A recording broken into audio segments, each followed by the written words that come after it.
Let's begin. Lesson 1. Background, Rationale, and Development of Milks.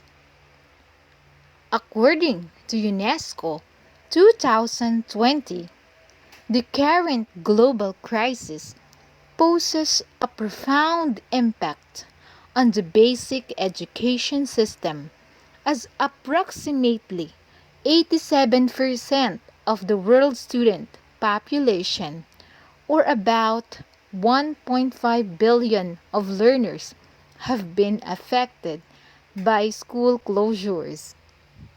In the Philippines, ensuring the welfare of more than 27 million learners in basic education alone requires indomitable commitment amidst this crisis.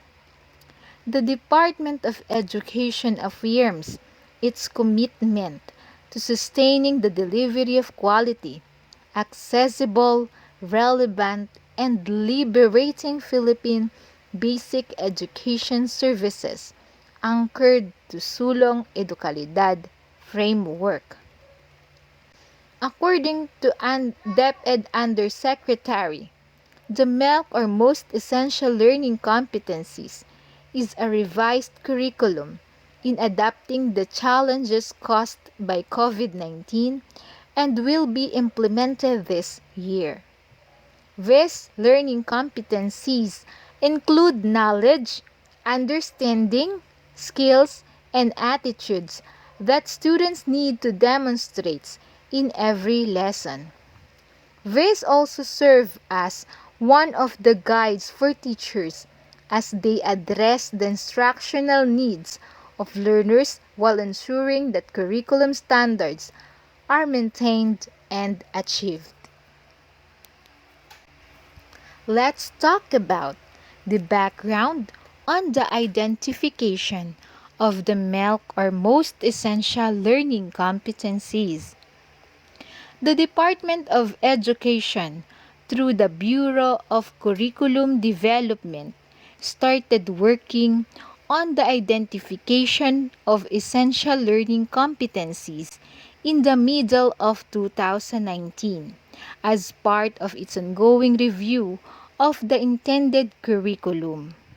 The review focuses on articulation within and across learning areas to identify gaps, issues, and concerns across learning areas and grade levels.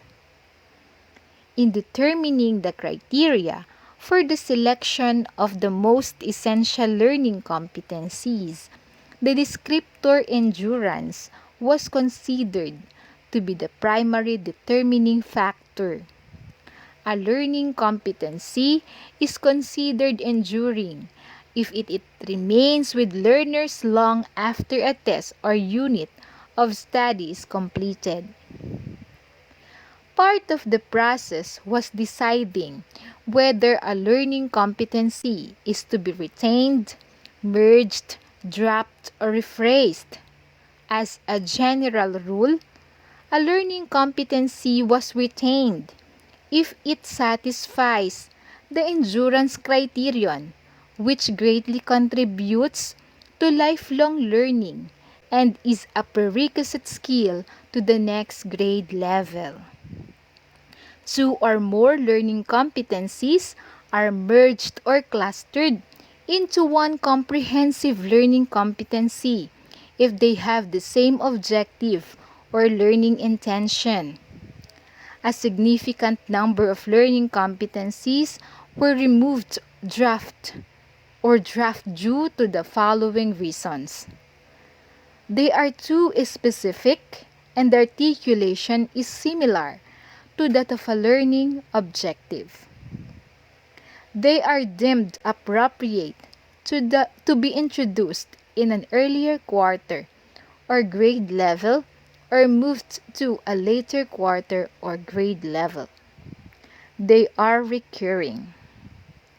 Next is they are subsumed in another learning competency.